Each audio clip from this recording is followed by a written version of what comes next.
Hi hello ఎలా ఉన్నారు అందరూ బాగున్నారా? ఇదిగోండి ఎర్ర ఉప్మా అయితే చేస్తున్నాను చూడండి. ఇదైతే మార్నింగ్ చేశాను పిల్లల టిఫిన్ కోసం.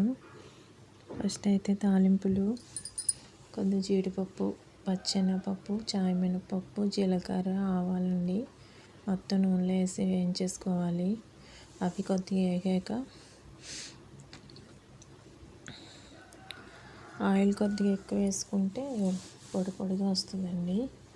నేనైతే 1/2 కేజీ చేస్తున్నాను ఉప్మా.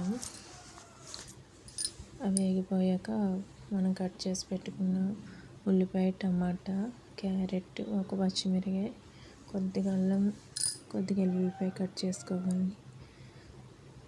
అవి కూడా వేగాలండి.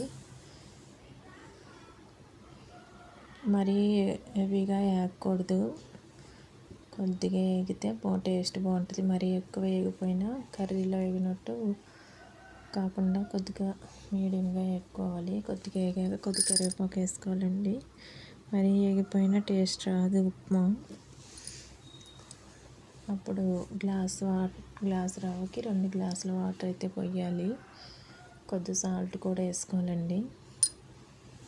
సరిపడా సాల్ట్ ఇప్పుడు వేసుకోవాలి. తర్వాత గ్లాసు రవ్వకి 2 గ్లాసుల వాటర్ పోయాలి. అప్పుడు ఉప్మా పొడి పొడిలాడుతూ బాగుంటుంది. చూడండి, నేనైతే గ్లాస్కి 2 గ్లాసుల వాటర్ పోసాను.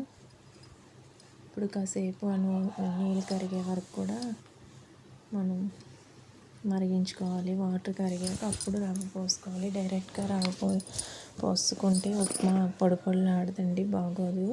ఇదిగోండి వాటర్ ఇలా కరిగాక అప్పుడు రవ్వ వేసుకుంటే మనకి బాగుంటుంది.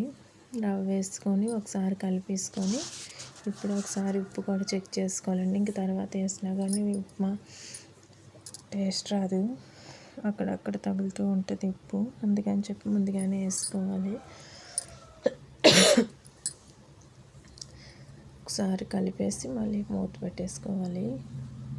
ఇప్పుడైతే మీడియంలో పెట్టేసుకొని ఒక పావు గంట అలా వదిలేస్తే ఉప్మా అయితే రెడీ అయిపోతుందండి. మన దగ్గర ఉంటే కొద్దిగా అల్లం వెల్లుల్లిపాయ పేస్ట్ వేసుకున్నా ఇంకా టేస్ట్గా ఉంటుంది.